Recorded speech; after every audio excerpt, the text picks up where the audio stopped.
अब आज हम लोग पढ़ने वाले हैं नया टॉपिक, इम्पल्स। सुने होगे 9th क्लास में भी ये इम्पल्स वर्ड को सुने होगे जरूर, और ध्यान है तो। इम्पल्स ऑफ ए फोर्स, तो सबसे पहले ये बताओ किसी फोर्स का इम्पल्स निकालते हैं। ऑब्वियसली टॉपिक कोई देखो तो अपने पास लिखा इम्पल्स ऑफ ए फोर्स, मतलब किसी फोर्स का हम लोग इम्पल्स निकालते हैं। तो अगर तुम लोग से पूछे इम्पल्स क्या है तो कोई आंसर दे सकते हो क्या, चूंकि जान रहे हो तुम लोग ऑलरेडी 9th क्लास, कुछ भी। मतलब कोई भी लार्ज फोर्स शॉर्ट इंटरवल के लिए एक्ट करेगा। यही तुम्हारा मिसकंसेप्शन हो जाता है, पहले ही बोल देते हैं।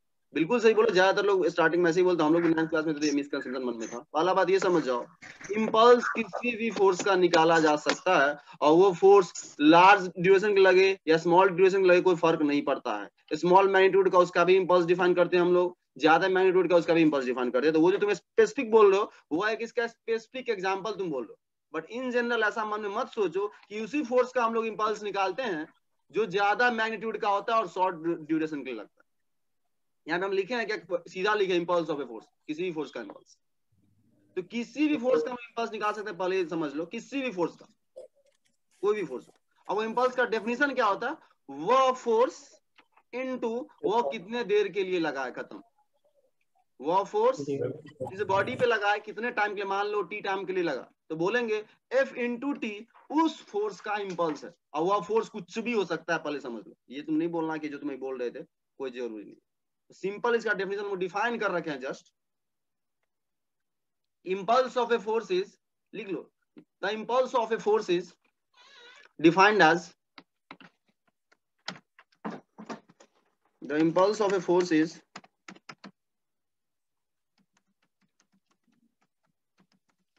defined as the product of product of a force and the duration for which it acts on a body।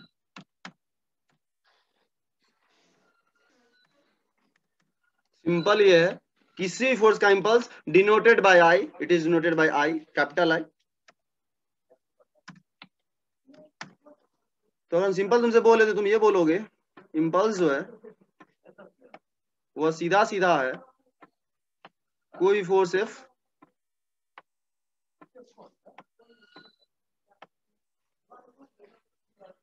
Into time. Actually ये क्रॉस प्रोडक्ट जैसा मत सोच लेना, क्योंकि टाइम वेक्टर नहीं है। तो अगर ये बीच में ये कंफ्यूजन हो रहा है तो ध्यान रखना, टी स्केलर है और ये वेक्टर है। स्केलर मल्टीपल ऑफ वेक्टर अगर सच में देखो तो बताओ इंपल्स एक वेक्टर क्वांटिटी होगा या स्केलर क्वांटिटी होगा, इक्वेशन को देख के बताना।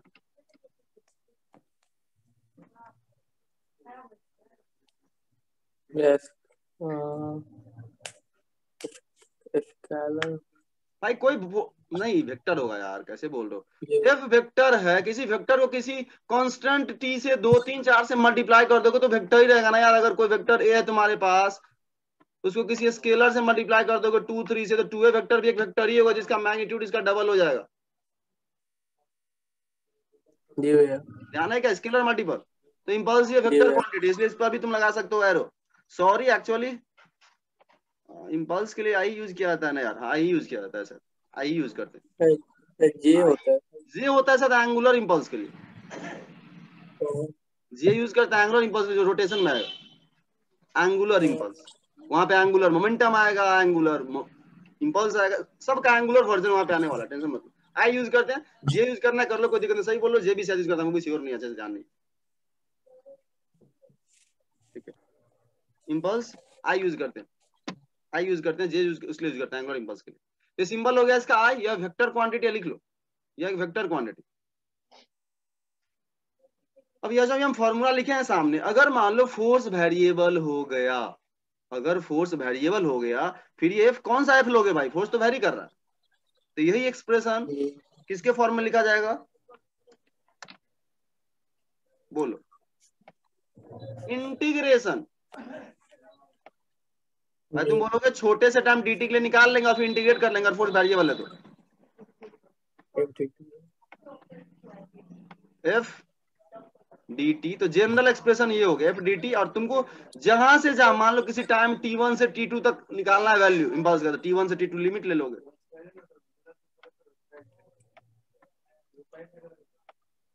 अगर फोर्स वेरिएबल है और नहीं फोर्स कांस्टेंट है। अब सोचो गौर से, ये सेकंड वाला इंटीग्रेशन से तुम बोल सकते हो, अगर एफ को हम बाहर ले ले कांस्टेंट हो गया तो dt का integration t2 minus T force into time तो आ ही रहा है। समझ पा रहे हो क्या? ये सब जब तुमको फॉलो करना होगा, इतना कर लियो तो। हम बोल रहे हैं इंटीग्रेशन वाला जो एक्सप्रेशन है उसी से तुम ये वाला एक्सप्रेशन में पहुंच सकते हो, इसलिए बोलते हैं इंटीग्रेशन ज्यादा जनरल फॉर्म है। वर्क डन में भी हम स्टार्ट किए थे, याद होगा तुम लोगों को, हम सीधा से इंटीग्रेशन वाले फॉर्म से स्टार्ट किए थे और फिर उसी में फोर्स को कांस्टेंट मान के रिड्यूस किए थे। सिमिलरली यहाँ पे भी तुम ये एक्सप्रेशन याद रखो, कांस्टेंट फोर्स होगा तो ऑटोमेटिक तुम्हारा एफ बाहर आ जाएगा और dt का इंटीग्रेशन t हो जाएगा, t2 minus t F into delta t आ जाएगा तुम्हारे पास ये एक्सप्रेशन। समझ रहे हो? कितने देर के लिए इसको डेल्टा टी करना तो कर दो, जस्ट कितने देर तक, जस्ट और सही होने के। तो यह एक्सप्रेशन में ही अगर तुम आपको कांस्टेंट मानते हो तो यह यहाँ आ जाएगा, फिर बाहर आकर के dt का t, फुली समझ रहे हो। इंपल्स हो गया, ये तुम्हारा वेक्टर क्वांटिटी है, लिखना है तो जस्ट लिख सकते हो, it is a vector quantity. और इस इंपल्स का डायरेक्शन किधर होगा? फोर्स का डायरेक्शन कितना? बिल्कुल, चूंकि तुम देख रहे हो यहाँ फोर्स इंटू टाइम है, टाइम पॉजिटिव नंबर होगा, पॉजिटिव नंबर से मल्टीप्लाई करो डायरेक्शन चेंज नहीं होता, मतलब फोर्स के ही डायरेक्शन में होगा। लिख लो,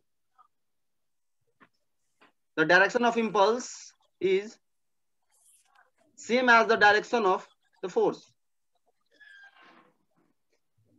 the direction of impulse is same as the direction of the force. Direction force के ही तरफ होगा, ठीक है। अब इसी चीज को, ठीक है, इसी चीज को इंपल्स को ही ध्यान देना यहाँ पे, इंटीग्रेशन। अब इंटीग्रेशन हम यूज करें जो जनरल होता है, वेरिएबल भी इसमें आ गया, कांस्टेंट भी आ गया, सबका सब आ गया।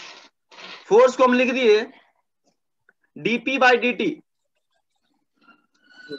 Rate of change of momentum, dt खत्म हो गया, सीधा से dp हो जाएगा। लिख दें क्या हम? जी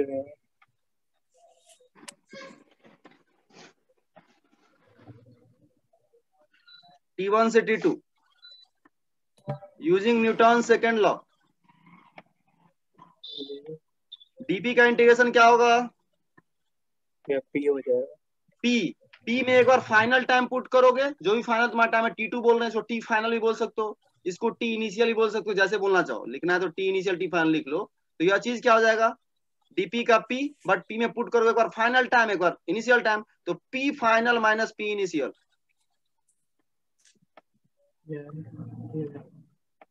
final momentum minus initial momentum. इसी को सॉल्व किए तो आ गया, मतलब इंपल्स को तुम यही बोल सकते हो, change in momentum is the impulse.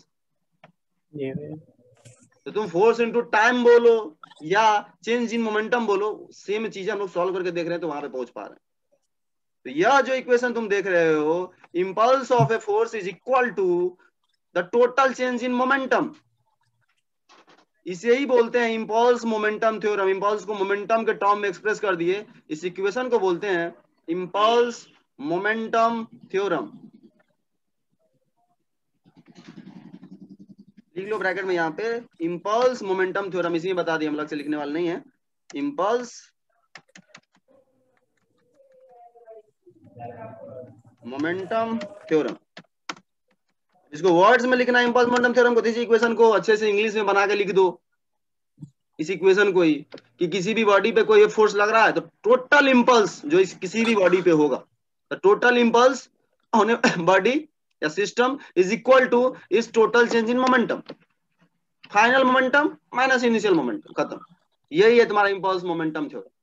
जैसे वर्क थ्योरम में क्या बोलते हो? Total work done is equal to change in kinetic energy, यहां बोलोगे total impulse is equal to change in momentum, final momentum minus initial momentum, और वहां बोलते थे final kinetic energy minus initial kinetic, similar है कुछ इसी तरह का, ध्यान रखना।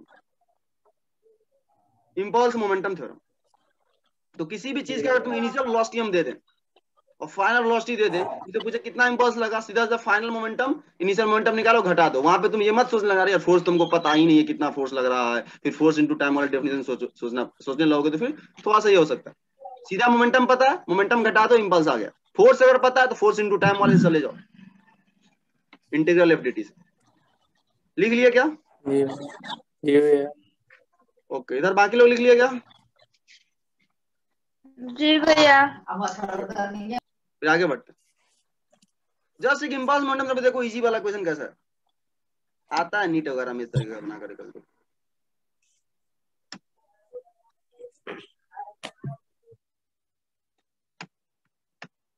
ये क्वेश्चन है, देखो स्टैंडर्ड क्वेश्चन तुमको देख मिलेगा बहुत सारे बुक्स वगैरह। एक बॉल है 5 मीटर पर सेकंड से ऐसे आ रहा है 53 डिग्री एंगल पे, जमीन से टकराया और फाइनली कहां चला गया? इधर। ये इनिशियल सीन हो गया, ये फाइनल सीन हो गया। तुमसे पूछा गया बॉल पे कितना इंपल्स लगा, तो भाई बॉल का फाइनल मोमेंटम निकाल लो। मास तुम्हें दिए हुआ है 1 kg का है, बट सही से वेलोसिटी वेक्टर लिखना होगा तुमको, कंपोनेंट ले लेकर के। फाइनल वेलोसिटी भी वेलोसिटी भी फुली कनेक्ट कर पा रहे होगे। तो अगर हम मान लो इसी को ऑरिजिन मान ले, इसको मान ले x, इतने लोगों को ध्यान है तुम। चलो मनीषा बताओ इसका फाइनल वेलोसिटी आई कैप जे कैप में क्या होगा क्विकली? इस बॉल का फाइनल वेलोसिटी भैया F cos 37 हो जाएगा, मतलब V cos 37। कहाँ गया? बाद का स्पीड नहीं था क्या क्वेश्चन में? जी वह नहीं दिया हुआ है। अरे यार, इसको देना तो चाहिए था और नहीं दिया है, तो अब तुम लोग बताओ क्या कर सकते हो?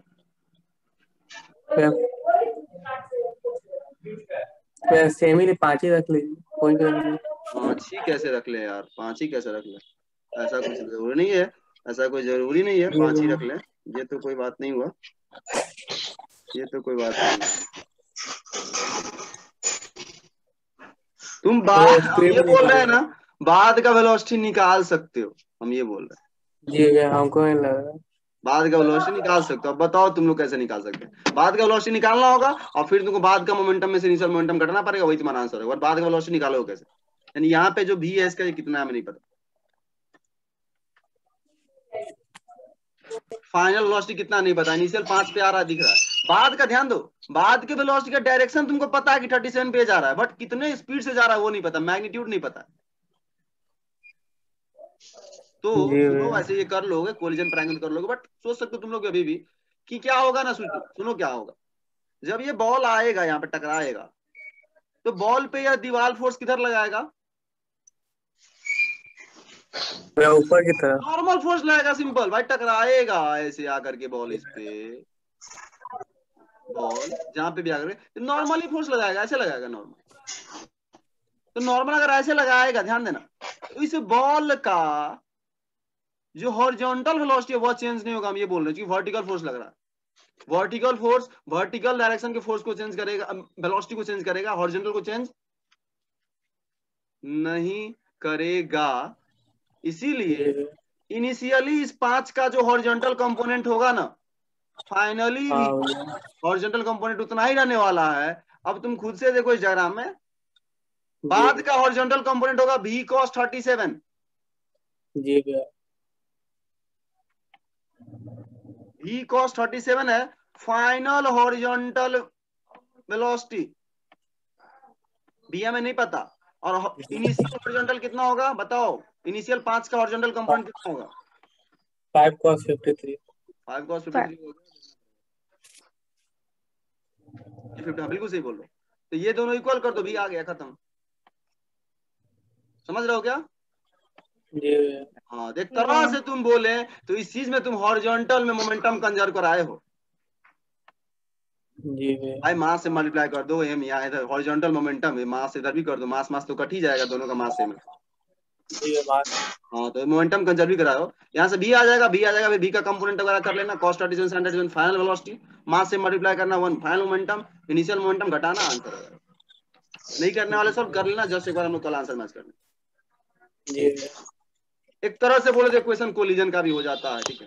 तो तुम कोलिजन पढ़ लेते हो तो कर पाओगे इसको आसानी से, बट कनेक्ट कर सकते हो चीजों को। बोले भाई तुम लोग ऑलरेडी कोलिजन बचा हुआ, बट सच में कोई नया कंसेप्ट सुनाते नहीं है, वही चीज का एप्लीकेशन पढ़ रहे हो collision.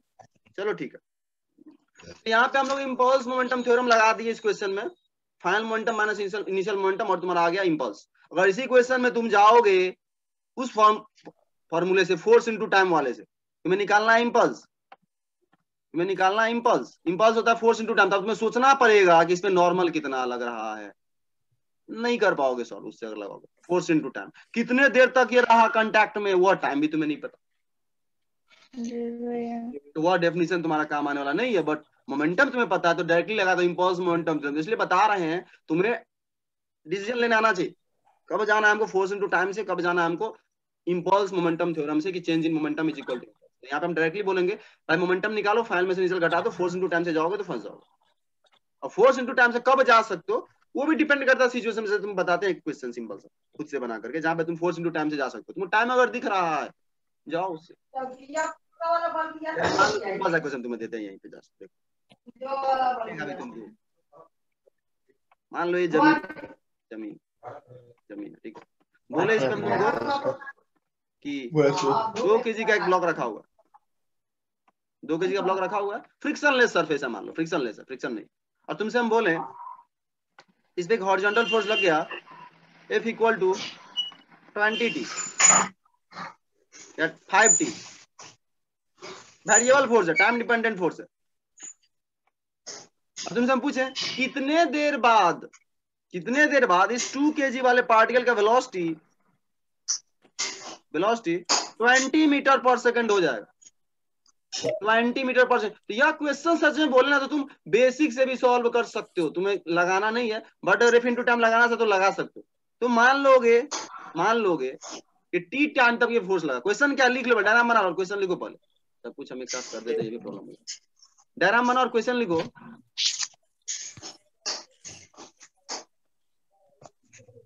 Find the time after which the speed of the block becomes 20 meter per second.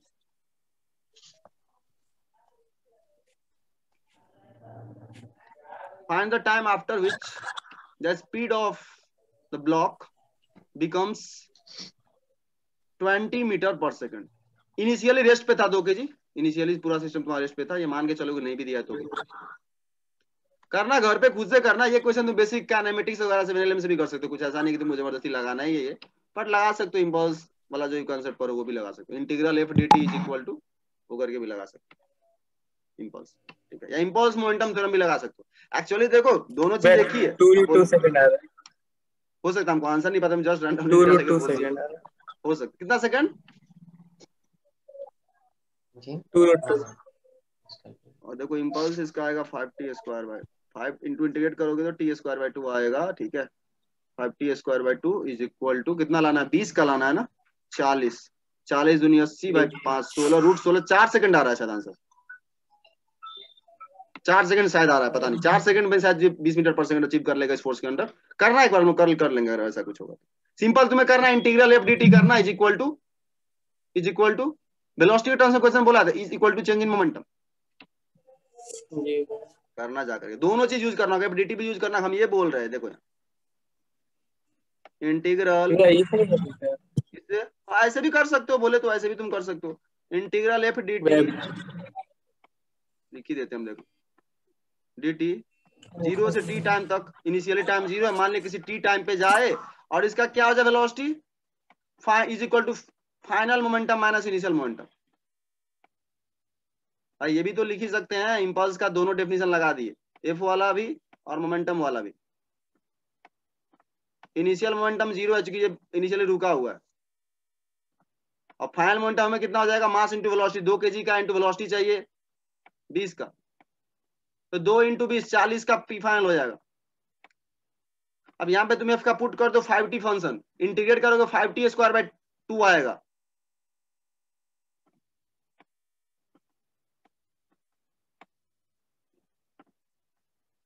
T निकाल लो यहां से, खत्म।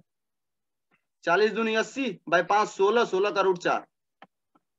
भैया हाँ बोलो, उसे नहीं कर रहे v equal to u plus a t से एक्सीलरेशन कांस्टेंट नहीं है, फोर्स वेरिएबल है तो एक्सीलरेशन कांस्टेंट नहीं है, इसीलिए v equal to u plus a t नहीं लगा सकते। हाँ भैया तुम क्या किए हम समझ गए, तुम क्या किए होगे, क्या लिए हो शायद, एक्सीलरेशन कितना लिए थे तुम इस इक्वेशन में, मैं गलती कर 5t/2 कर दिया, सही गलती है। हाँ बिल्कुल सही, ये कर सकते हो 5t/2 ले सकते हो, बट सॉल्व तुम कैसे करोगे फिर ये बताओ। v equal two plus 86। V20 acceleration तुम्हारा टाइम का फंक्शन आ गया, एक्सीलरेशन टाइम डिपेंडेंट हो गया, और वो इक्वेशन ही होता है फॉर यूनिफॉर्मली एक्सीलरेटेड मोशन। जी भैया।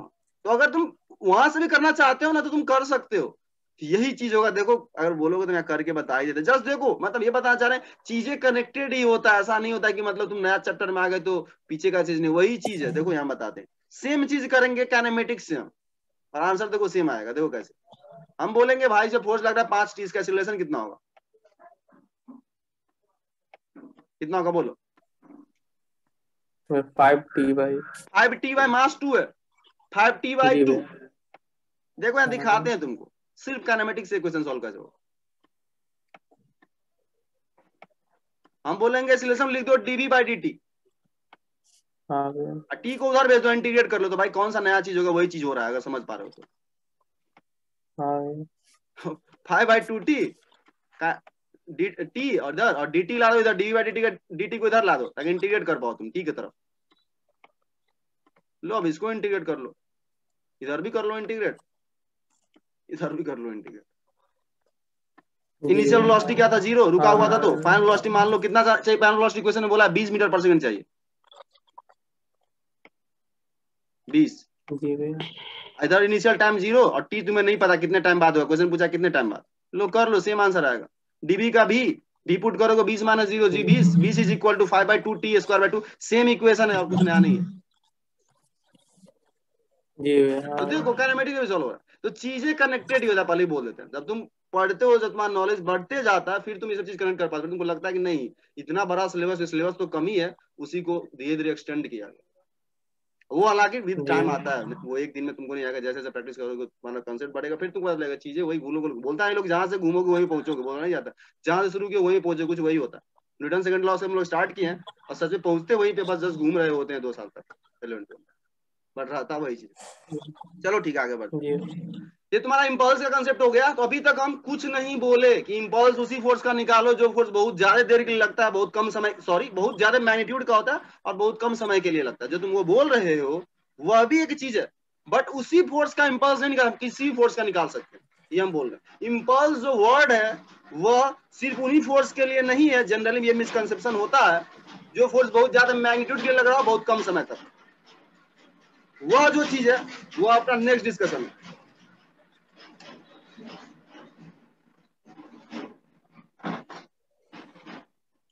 इंपल्सिव फोर्स, इंपल्सिव फोर्स जब बोलते हैं तब मेरा मतलब उन फोर्सेस से है जो फोर्स बहुत लार्ज मैग्नीट्यूड का हो और बहुत ही शॉर्ट इंटरवल के लिए लग रहा हो। समझ पा रहे हो क्या? जब इंपल्सिव लगा के एडजेक्टिव लगा दिए फोर्स के पहले, इंपल्सिव एडजेक्टिव, तब हमारा मतलब उन फोर्सेस से होता है जो फोर्स बहुत लार्ज मैग्नीट्यूड का हो और बहुत ही very small duration of time के लिए लग रहा हो। इंपल्सिव फोर्स लिखो, जस्ट लिख लो a force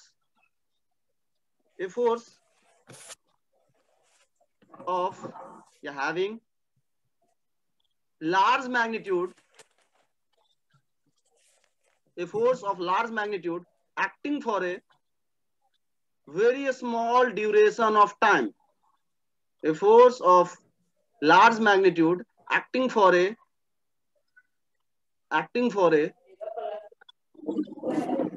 very small interval of time, या इन्फिनिटेसिमल करके भी बोला जाता है वर्ड्स में। इन्फिनिटेसिमल मैथमेटिकल वर्ड है, इसका मतलब होता है dt, बहुत छोटे समय के लिए, बहुत कम टाइम के लिए अगर बहुत लार्ज फोर्स लग रहा है तो बोलते हैं वो एक इंपल्सिव फोर्स, वो एक इंपल्सिव फोर्स।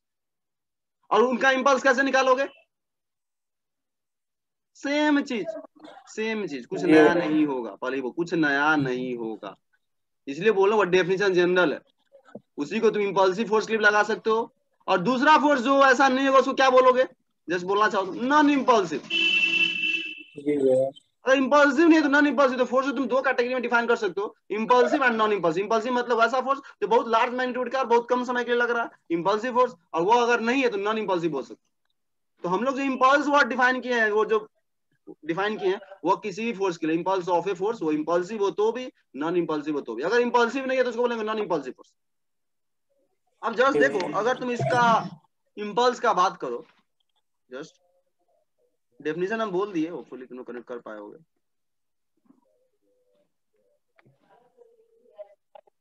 और इम्पल्स का बात करें तो अगेन हम सेम डेफिनेशन से जाएंगे।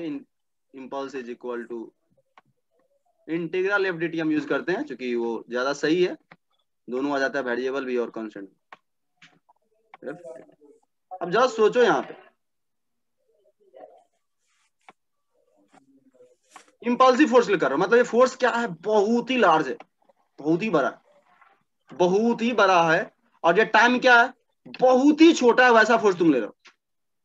फोर्स बहुत ज्यादा, टाइम बहुत छोटा, उनका इम्पल्स है, तुम निकालोगे फोर्स इंटू टाइम से, फोर्स इंटू डेल्टा टी से, एफ डेल्टा टी मान लो, तो डेल्टा टी कितना है, बहुत छोटा, मतलब टेंस टू 0। मैथमेटिकली बोले तो, लिमिट के टर्म से मगर बोले तो, हालांकि हम वो नहीं बोलना चाहेंगे अभी, डेल्टा टी तुम्हारा लगभग 0 है, मतलब लगभग बहुत कम है, 0.00001 सेकेंड, और यह फोर्स बहुत ज्यादा है, बहुत ज्यादा, इसको इन्फिनिटी ज्यादा समझ सकते हो। ये 0 और ये इन्फिनिटी, 0 इंटू इन्फिनिटी एक इनडिटर्मिनेट फॉर्म करके होता है पढ़ोगे लिमिट वगैरह में, बट इसको सॉल्व करने पे सुनना गौर से, बहुत लोग बोल सकता है ना कि भैया ये बहुत ज्यादा है, बट ये 0 के करीब है, तो फाइनल आंसर तो 0 होना चाहिए, ऐसा मन में आता है स्टार्टिंग में, सोचो तो बोलेगा डेल्टा टी बहुत छोटा है, 0 के करीब है, तो 0 के करीब है, उसको किसी मल्टीप्लाई कर 0 ही आ जाना चाहिए, बट ऐसा नहीं है, 0 के करीब है, 0 एग्जैक्टली नहीं हुआ है, ये कुछ ऐसा हुआ। अगर डेटा लेके बात करें, मान लो कोई फोर्स लग रहा है 6 into 10 to the power 5 newton, 10 to the power मान लो 8 न्यूटन, एक सेकंड, बहुत लार्ज फोर्स है, मान लो वो तुम्हारा 0.001 सेकंड के लिए भी अगर लगा तो उसका इंपल्स फाइनाइट तो आ ही जाएगा, समझ ही पा रहे होगे, ऐसा कुछ है नहीं जी। तो इतना के लिए भी लगेगा, मान लो इतना के लिए कर देते, लो इतना के लिए कर, फिर भी 5 पावर है 10 to the power 3, 6000 newton second आ रहा है इसका इंपल्स। इंपल्स का ऐसा न्यूटन मुंह से बोले भी नहीं, बट तुम लोग को आना चाहिए, फोर्स इंटू टाइम है तो न्यूटन सेकंड हो, तो वो सब अब तुम लोग कर सकते हो कुछ। तो देखो इसका इंपल्स आ रहा है कुछ, मतलब फोर्स ही इतना ज्यादा है ना कि टाइम भले ही बहुत छोटा हो, प्रोडक्ट जो है वो कुछ फाइनाइट नंबर आ जाता है, क्योंकि फोर्स बहुत लार्ज हो रहा हो। हाँ, अगर ये फोर्स लार्ज नहीं होता, मान लो फोर्स यहाँ पे 10 न्यूटन होता, फिर तुम 10 को 0.001 से करते तो वो इंपल्स इग्नोरेबल होता है, इग्नोर कर सकते हो तुम। अगर यह फोर्स यहाँ पे वेरी हाई नहीं होता तो फिर इंपल्स बहुत कम आने वाला था, ये ज्यादा इसलिए प्रोडक्ट कुछ आ गया। तो इसके द्वारा जो इंपल्स आता है ना, उसको बोलते हैं इंस्टेंटेनियस इंपल्स, जस्ट एक नाम दे दिया गया, हालांकि वो भी इंपल्स ही है, हम अलग से वर्ड यूज करना पसंद नहीं करते, कुछ बुक्स में लिखा रहता है। इंपल्सिव फोर्स के इंपल्स को एक अलग से नाम दे दिया गया, इंस्टेंटेनियस इंपल्स, मतलब ये बोला जाए टाइम इतना छोटा है ना कि तुम इंस्टेंटेनियस बोल सकते हो, जस्ट अलग से जस्ट नाम दे दिया। इनका इंपल्स अगर निकालते हो तो बोल सकते हो कि इंस्टेंटेनियस इंपल्स निकाला है, या सिंपली इंपल्स ही बोल सकते हो, कोई ऐसा नहीं कि इंस्टेंटेनियस वर्ड लगाना है, क्योंकि इसका टाइम इंटरवल बहुत बहुत छोटा हो रहा हो। लेकिन इंपल्स किसी का भी निकाल सकते हैं, इसका मतलब ये नहीं हुआ कि यह जो I equal to integral F D T है, या सिर्फ इंपल्सिव फोर्स के लिए जो तुम लोग स्टार्टिंग में बोल रहे, ठीक है। अब फोर्स, कौन सा फोर्स इंपल्सिव कब होता है या नॉन इंपल्सिव होता है, यह तुम्हें पता होना चाहिए। तो जनरली हम लोग कौन कौन सा फोर्स आता है मैकेनिक्स में, देखो तुम लोग तो करते हो सॉल्व, तो gravitational force, spring force, normal force, tension force, friction force, 5 सबसे मोस्ट कॉमन है। देखो यार नीचे इंपॉर्टेंट पॉइंट्स हम 3 लिखे भी हुए, वो पॉइंट्स किस चीज से रिलेटेड है वो हम बता रहे हैं। इन फोर्सेज में कौन सा फोर्स है जो इंपल्सिव होता है, कौन सा फोर्स है जो नॉन इंपल्सिव होता है। इंपल्सिव होने का मतलब ऐसा फोर्स जो बहुत ज्यादा मैग्नीट्यूड का और बहुत कम टाइम के लिए लगे और बस हो गया। तो फर्स्ट पॉइंट देखो लिखा हुआ है, gravitational force and spring force are always non impulsive, मतलब ग्रेविटेशनल फोर्स और स्प्रिंग फोर्स हमेशा नॉन इंपल्सिव होता है। भाई ग्रेविटेशनल फोर्स का मैग्नीट्यूड अगर देखो, कोई चीज गिरता है एक अच्छे खासे टाइम के लिए लग रहा होता है, और फोर्स ऐसा नहीं होता, लाखों करोड़ों में नहीं होता। अगर नॉर्मली देखो एक ड्यूरेशन ऑफ टाइम के लिए लगता है, ऐसा नहीं होता 0.001 सेकंड लग रहा है कोई चीज गिर रहा है तो इसीलिए ग्रेविटेशनल फोर्स होता है वो नॉन इंपल्सिव होता है, इसको तो इंपल्सिव फोर्स कैटेगरी में नहीं रखोगे। स्प्रिंग फोर्स का भी सेम कुछ कहानी है, स्प्रिंग में एक्सटेंशन या इलोंगेशन जो आता है तो वो एक टाइम में आता है, ऐसा नहीं होता कि खट से 0.001 सेकंड में वो ले लिया 10 सेंटीमीटर का इलोंगेशन। 10 सेंटीमीटर इलोंगेशन चाहिए तो उसके लिए उसको टाइम चाहिए, ठीक ठाक टाइम चाहिए, बहुत कम टाइम में काम नहीं चलने वाला, तो नॉन इंपल्सिव। यह दो फोर्स कन्फर्म है नॉन इंपल्सिव होता है, बट बाकी फोर्सेस जो है वो सिचुएशन डिपेंडेंट है, वहीं पे असली गेम फंसता है। Normal, tension and friction are case dependent, मतलब ये इंपल्सिव भी हो सकते हैं और नॉन इंपल्सिव भी। तुम्हें सिचुएशन देख के डिसाइड करने आना चाहिए कि भाई इस सिचुएशन में नॉर्मल इंपल्सिव है, इस सिचुएशन में नॉर्मल नॉन इंपल्सिव है, या टेंशन इंपल्सिव है, टेंशन नॉन इंपल्सिव। उसी के लिए हम नीचे अलग अलग पेज में बताएंगे तुमको कि भाई नॉर्मल कब इंपल्सिव होता है, कब नॉन इंपल्सिव होता है। ये 3 पॉइंट लिखना, क्विकली लिख लो। और तीसरा पॉइंट क्या है वो देख लो, an impulsive force can only be balanced by another impulsive force. अगर इंपल्सिव फोर्स को बैलेंस करना है तो इंपल्सिव फोर्स ही कर सकता है, भाई ऑब्वियस ही बात है। इधर से तुम्हारे बॉडी पे इधर से इंपल्सिव फोर्स लगा दिए और उधर से नॉन इंपल्सिव फोर्स है, वो कैसे बैलेंस कर पाएगा? नहीं कर पाएगा। समझ पा रहे हो क्या इस चीज को? जी भैया। मान लो ऐसा कुछ रखा होगा, ठीक है, इधर से कोई फोर्स लग रहा है इफ, जो इंपल्सिव मतलब बहुत बड़ा फोर्स है और बहुत कम टाइम के लिए लग रहा है। इधर से कोई दूसरा फोर्स एफ डैश लग रहा है, एफ डैश लग रहा है, ये नॉन इंपल्सिव है। तो भाई नॉन इंपल्सिव है और ये इंपल्सिव है, इसका मैग्नीट्यूड बहुत ज्यादा है, तो इसके ही मैग्नीट्यूड को बहुत ज्यादा रखोगे तभी ये बैलेंस हो पाएगा। ये तो इक्वल नहीं हो पाएगा, सीधी सी बात। अब तुम ले लिए बहुत हाई मैग्नीट्यूड का 6 × 10⁸ ले लिया, इधर से ले रहे हो कम नॉन इंपल्सिव टाइप का फोर्स, कैसे बैलेंस होगा? इक्वल हो ही नहीं पाएगा, तो बैलेंस कैसे होगा? तो इंपल्सिव को और बैलेंस करना है तो इंपल्सिव फोर्स ही बैलेंस कर सकता है। तो ये 3 पॉइंट क्विकली लिख लो, लिखना है। जी भैया। तो ये 2 फोर्स में कोई डाउट नहीं, ये हमेशा नॉन इंपल्सिव होते हैं।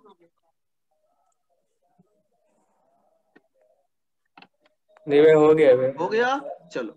अब नॉर्मल टेंशन और फ्रिक्शन कभी इंपल्सिव भी होता है, कभी नॉन इंपल्सिव भी होता है। इसमें एक और पॉइंट जस्ट ऐड कर लो, जब टक्कर हो रहा होता है कोई भी दो चीज के बीच, भाई मान लो ये दो चीज टकराया तो ये भी इस पे नॉर्मल लगाएगा और ये भी इस पे नॉर्मल लगाएगा। टक्कर के दौरान जो भी फोर्स लग रहा होता है उनके कांटेक्ट सरफेस पे, वो हमेशा इंपल्सिव होगा, क्योंकि टक्कर जब भी होता है बहुत कम समय के लिए होता है, बहुत बहुत कम। टक्कर हुआ, खत्म कहानी। तो टक्कर के दौरान लिख लो, कोई भी फोर्स जो टक्कर के दौरान लग रहा है वह हमेशा इंपल्सिव होगा, उसमें कोई डाउट नहीं।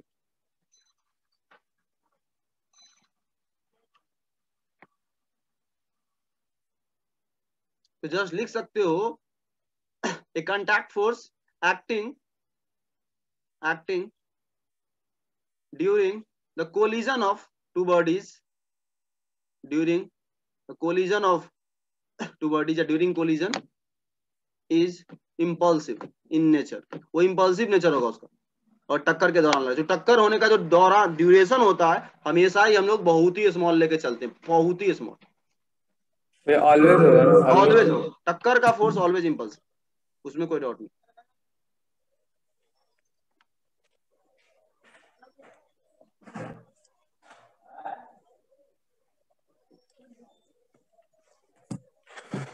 लिख लिए क्या? जी भैया। ओके, अब आ जाओ नॉर्मल का समझते हैं कहानी। नॉर्मल कब इंपल्सिव होता है, कब नॉन इंपल्सिव होता है? डायग्राम में बहुत सारा डायग्राम बना हुआ है, सब में नॉर्मल दिखाया गया है। कोई नॉर्मल इंपल्सिव है लिखा होगा, ये नॉर्मल इंपल्सिव है, ये नॉर्मल नॉन इंपल्सिव है। डिसाइड कैसे करेंगे वो बताने वाले। ये हम लिखने वाले हैं impulsive and non impulsive normal. ये दोनों हो सकता है, कब इंपल्सिव होगा कब नॉन इंपल्सिव होगा वो तुम्हें डिसाइड करने आना चाहिए। देख लो, जस्ट देखो, यह दो चीजें मान लो, ठीक है, यह एक M1 मास है, ये एक M2 मास है। ये M1 जो M2 से अगर टकरा रहा है तो टकरा रहा है तो किस सरफेस के अलॉन्ग टकरा रहा है? इसके अलॉन्ग। इसके अलॉन्ग जो ही फोर्स लगे, जस्ट बोल रहे हैं कोलिजन के दौरान जो ही फोर्स लगे, जिस भी सरफेस से टक्कर हो रहा है उस सरफेस में जो फोर्स लगेगा वो हमेशा इंपल्सिव होगा। तो तुम ये बोलोगे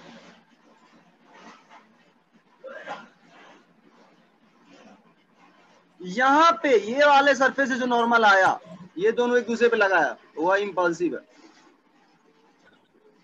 चूंकि ये कोलाइडिंग सरफेस है। और समझो यहाँ, ये जो यहाँ से जमीन से नॉर्मल लग रहा है ये नॉन इंपल्सिव क्यों बोल रहा है तुम लोग को बताना है। ये नॉर्मल सब जो देख रहे हो जमीन से लगने वाला, ग्राउंड से, ये नॉन इंपल्सिव बोला जा रहा है। क्यों? नॉर्मल mg के इक्वल हो जाएगा। तो mg क्या होता है? Gravitational force, non impulsive. तो भाई नॉन इंपल्सिव के अपोजिट में नॉन इंपल्सिव भी लग सकता है। इंपल्सिव नॉन इंपल्सिव एक दूसरे को काउंटर बैलेंस नहीं कर सकता। थर्ड पॉइंट से बोल सकते हो कि अगर ये नॉन इंपल्सिव है तो उसका जो बैलेंस करने वाला पार्ट होगा वो अभी नॉन इंपल्सिव ही होगा। इसलिए तो यहाँ लिखा हुआ है normal by the ground is non impulsive, but ये चूंकि कोलिजन वाला फेज है तो ये इंपल्सिव होगा। तो फुली ये एग्जांपल क्लियर हो। जी भैया। चलो अब आ जाओ इस पे, मानो टक्कर ऐसा कुछ हुआ, ये एक और एक ये, तो ये वाले सरफेस पे जो भी नॉर्मल रहेगा वो क्या होगा? वही इंपल्सिव इंपल्सिव। होगा। N1 में कोई डाउट नहीं, N1 इज इंपल्सिव, बट ये जो N2 है भाई, ये N2 जो है, ये N2 यहाँ से लगेगा, ये जो भी नॉर्मल, यह इस हाँ N1 भैया। का ही तो अपोजिट है। तो अगर ऊपर में N1 इंपल्सिव है तो इसको भी इंपल्सिव ही होना हाँ पड़ेगा, बोले भैया। समझो। जी भैया। नीचे वाले जी बॉडी भैया। का फ्री बॉडी डायग्राम सोचो, ऊपर से इंपल्सिव नॉर्मल है तो नीचे से जो हाँ नॉर्मल रहेगा भैया। इंपल्सिव को इंपल्सिव बैलेंस कर सकता है। तो इसलिए बोल रहे हैं सिचुएशन डिपेंडेंट है, तुमको सीखना ही पड़ेगा, मतलब तुमको लॉजिक खुद से सीखना पड़ेगा। ऐसा नहीं तुमको मतलब बोल देंगे कि ऐसा डायग्राम आएगा तो इसमें इंपल्सिव मान लेना, तुमको वो चीज सीखना हो।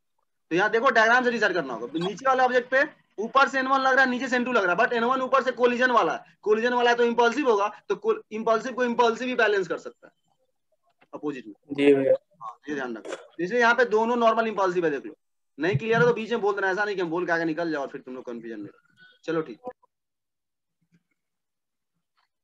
सिमिलर थर्ड में देखो, यहाँ पे जो यहाँ टक्कर हुआ भाई, यहाँ से टक्कर हुआ तो इसमें कोई डाउट नहीं, ये इंपल्सिव होगा, N1 जो है इंपल्सिव होगा, इसमें कोई डाउट नहीं, टक्कर वाले में कोई डाउट नहीं। बट जहां से टक्कर नहीं हो रहा उस पर तुमको समझना है। अब ये यहाँ पे N3 है और ये N2 है, देखो यहाँ पे N1 N1 N3 N2, यहाँ पे गेम देखो बहुत अजीबो गरीब है। N1 इंपल्सिव है, इसमें कोई डाउट नहीं है। मीटिंग एंड होने वाला, हमको वापस से ये करना पड़ेगा। जी भैया।